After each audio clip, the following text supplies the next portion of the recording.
बरसात के दिनों में एक बार मुझे उमर ने बताया कि मेरी आँख खुली तो मेरे सामने मेंढक था करवट, और जैसे ही मैंने देखा तो मेरे सीने पे भी एक मेंढक बैठा था। जुल्म के खिलाफ खड़ा होना, मजलूमों के साथ खड़ा होना, यही उसका जुर्म साबित हो गया।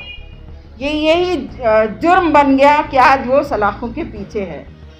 इस हुकूमत में बरकरार रहने के लिए जो रवैया इख्तियार किया है, पोलराइजेशन का जो तरीक़ा इख्तियार किया है, और जिस तरह से उसने बांटने की कोशिश की और जिस तरह उसने जुल्म किया है, उसके खिलाफ आवाज़ उठाने वालों का हम देख रहे हैं कि किसी के घर गिरा दिए जाते हैं, लोगों को सलाखों के पीछे डाल दिया जाता है।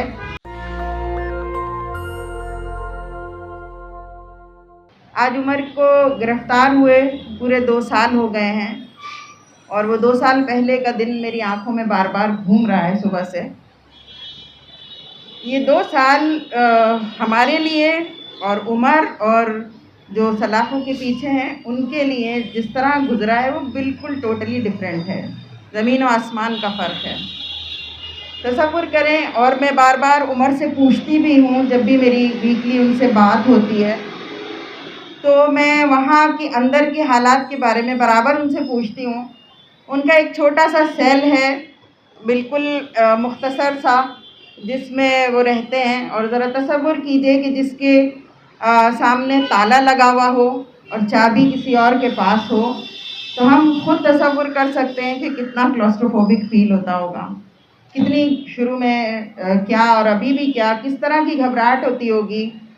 लेकिन उमर जो है वो पूरी हिम्मत के साथ इन सारी मुश्किलात का मुकाबला कर रहे हैं।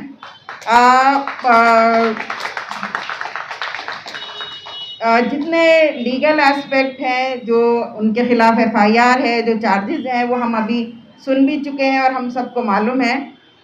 लेकिन जब मेरी बात उनसे होती है तो जो पर्सनली मैं जो मेरी उनसे गुफ्तगू है, मैं चाह रही थी कि वो कुछ आपके सामने रखूं।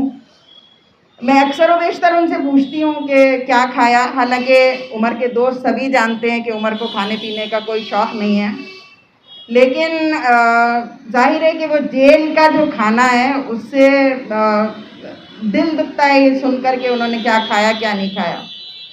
कुछ महीने पहले कोर्ट में हेयरिंग थी और मैं उमर से मुलाकात के लिए गई थी, और हस्बे मामूल मैंने उनसे यही सवाल किया कि कुछ खाकर आए थे, क्योंकि मुझे मालूम है कि उमर बहुत आसानी से कोई चीज़ खाना नहीं पसंद करते, जल्दी मतलब नहीं। तो कहने लगे कि नहीं, मैं जाने के बाद खा लूँगा। और उस दिन की हालत ऐसी थी कि उनको जेल से जिस गाड़ी में लाया जाता है, ट्रक या वैन, अब से 2 महीने पहले और ज़्यादा शिद्दत की गर्मी थी, और उनको ये कहकर उसमें से उतारा नहीं गया था कि नीचे जहाँ रखा जाता है अदालत में वहाँ जगह नहीं है, और उसी में कई घंटे उसी के अंदर रखा गया था। वो ऐसा मौसम था कि गाड़ी में बैठते ही ये फील हो रहा है कि अभी AC काम ही नहीं कर रहा है। उस वक्त वो पूरा लोहे का समझिए जाल, जिसमें जो गाड़ी मैं इससे पहले हमेशा देखा करती थी पुलिस की वैन, मुझे नहीं अंदाज़ा था कि जो पीछे का दरवाज़ा है उसमें दाखिल होने के बाद भी एक और दरवाज़ा है और उसके अंदर भी पार्टीशंस हैं जिनको लॉक करके अलग अलग उनको सेपरेट करके रखा जाता है। उस एक छोटी सी लोहे के जाल में जो तपती हुई धूप में वो गाड़ी खड़ी है, हम तसव्वुर कर सकते हैं क्या। और उमर मुसलसल जो वहाँ के पुलिसमैन थे उनसे ये रिक्वेस्ट कर रहे थे कि मुझे अम्मी से मिलने दिया जाए, जैसा कि हमेशा वहाँ पर एक तरीक़ा है, मिलाया जाता है। उमर ने वो छोटी छोटी जालियों में से अपनी उंगली निकाली और मैंने उसकी उंगली को टच किया, और पुलिस वाला हंसकर बोला, हो गई मुलाकात, अब ये काफ़ी है। लेकिन बहरहाल ये हम सब समझ सकते हैं कि जेल में जिस तरह की दुश्वारियाँ तकलीफ़ें हो सकती हैं।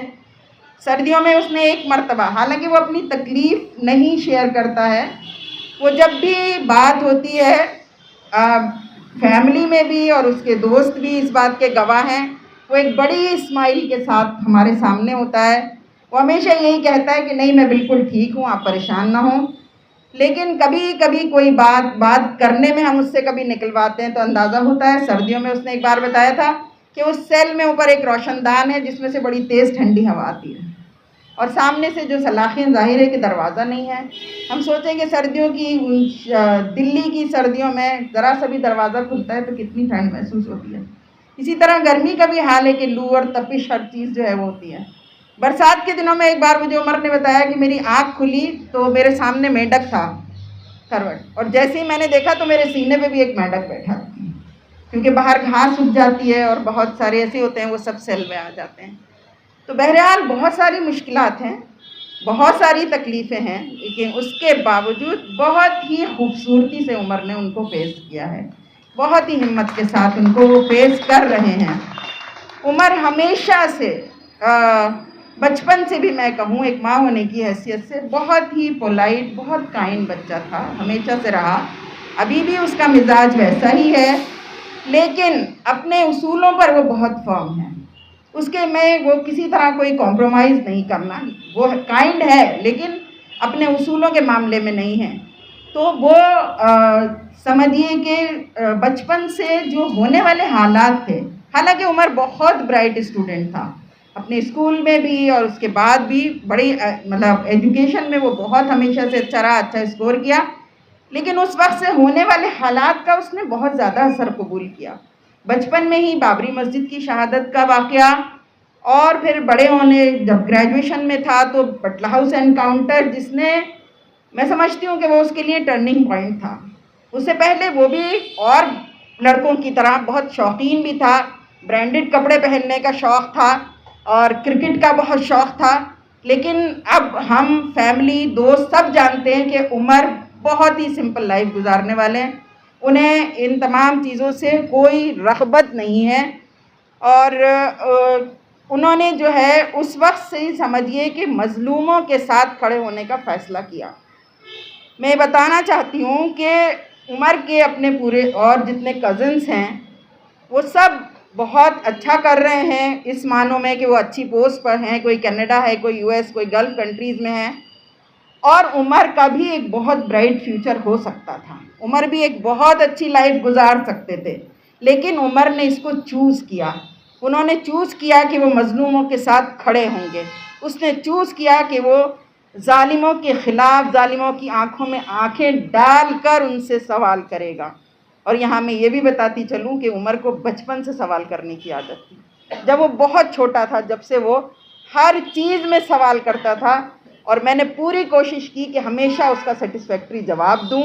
और अब फिर बड़े होने तक समझिए कि उसके सवाल करने की आदत उसने हुकूमत से सवाल करना शुरू किया, उसने ज़ालिमों से सवाल करना शुरू किया, और जुल्म के ख़िलाफ़ खड़ा होना, मज़लूमों के साथ खड़ा होना, यही उसका जुर्म साबित हो गया।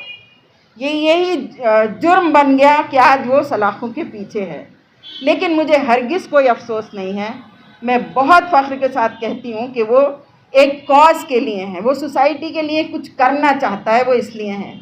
इस हुकूमत में हम सबको मालूम है कि हम सब देख रहे हैं कि वो अपने वादों में जिस तरह से नाकाम हुई है, जो स्लोगन्स के साथ वो आई थी नाकाम हुई है, उसके बाद उसने जो इस हुकूमत में बरकरार रहने के लिए जो रवैया इख्तियार किया है, पोलराइजेशन का जो तरीक़ा इख्तियार किया है, और जिस तरह से उसने बांटने की कोशिश की और जिस तरह उसने जुल्म किया है, उसके ख़िलाफ़ आवाज़ उठाने वालों का हम देख रहे हैं कि किसी के घर गिरा दिए जाते हैं, लोगों को सलाखों के पीछे डाल दिया जाता है ताकि उनकी हिम्मतों को तोड़ सकें, ताकि वो हुकूमत के सामने और वो दूसरी जनरेशन्स और वो लोग जो उनसे इंस्पायर हो रहे हैं वो भी डर जाएं।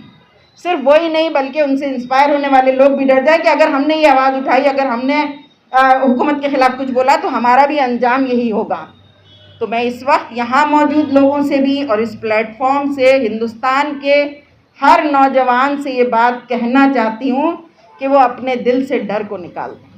वो अपने दिल से जिस दिन इस खौफ को निकाल देंगे, उस दिन उनके अंदर वो हिम्मत पैदा होगी कि वो जुल्म ज़ालिमों के ख़िलाफ़ खड़े हो सकेंगे।